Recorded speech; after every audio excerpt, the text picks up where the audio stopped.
Evet.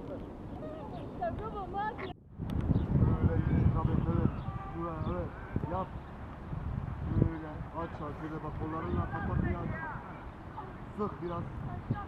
Adımlar atarsın herhalde.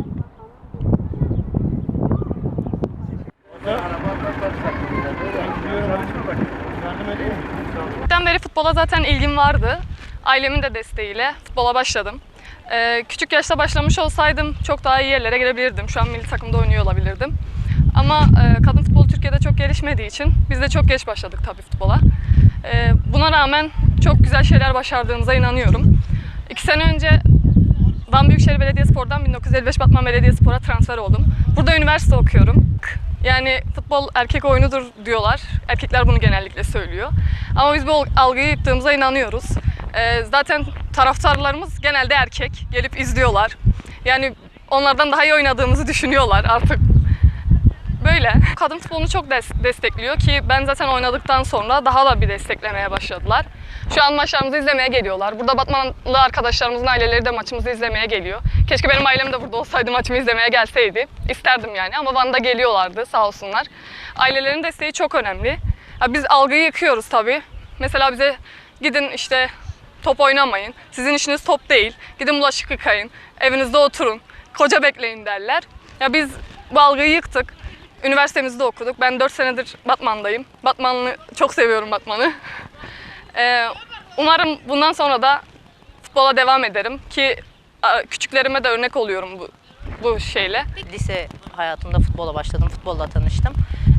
Küçüklüğümden beri bir hayalim olan bir şeydi zaten. Liseden beri devam eden bir şey bu. Şu an üniversite son sınıf öğrencisiyim, beden eğitimi okuyorum. 1955 Batman Belediyespor'un takım kaptanıyım. Erkeklerin egemen olduğu bir toplumda futbol oynamak gerçekten zordu. Hani kadın bulaşık yıkasın, çamaşır yıkasın bir algısı vardı. Sahaya çıktık, sahada oynadık, erkekleri tribüne yolladık. Şimdi kadına şiddetin çok yoğun olduğu bir ülkede yaşıyoruz. Tribünlerden yükselen kadına kalkan eller kırılsın sloganlarını duymaya başladık ve bizim sayemizde bu sloganlar atıldı. Bunun verdiği gururu, onuru yaşıyoruz. Şampiyonluğa oynayan bir takımız. Batman'dan hani insanların desteği oldukça yüksek ve hepsi sosyal medya üzerinden ve gerek tribünden gerekse haberlerden sürekli takip ediyorlar bizi. Onun dışında bir yere gittiğimiz zaman sürekli hani desteklerini söylüyorlar bize, arkamızda durduklarını dile getiriyorlar, oyunumuzu çok beğendiklerini söylüyorlar. Bir kafese tıkılı kalmalarından yana değilim ben. Kadın dediğin evde oturacak diye bir şey yok. Kesinlikle kendi ayakları üzerinde durmalı. Otursun, bulaşık yıkasın, çamaşır yıkasın, o algıyı kesinlikle kırmak kadınların elinde.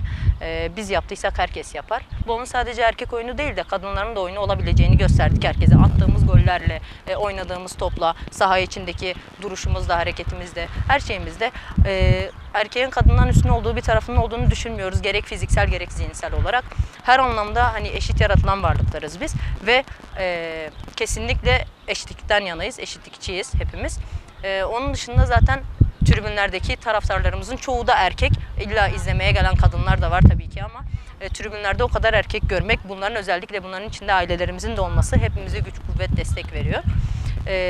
Bizi zaten futbola teşvik eden, ilk başta hani teşvik eden kişiler arasında hani babalarımız, abilerimiz oldu.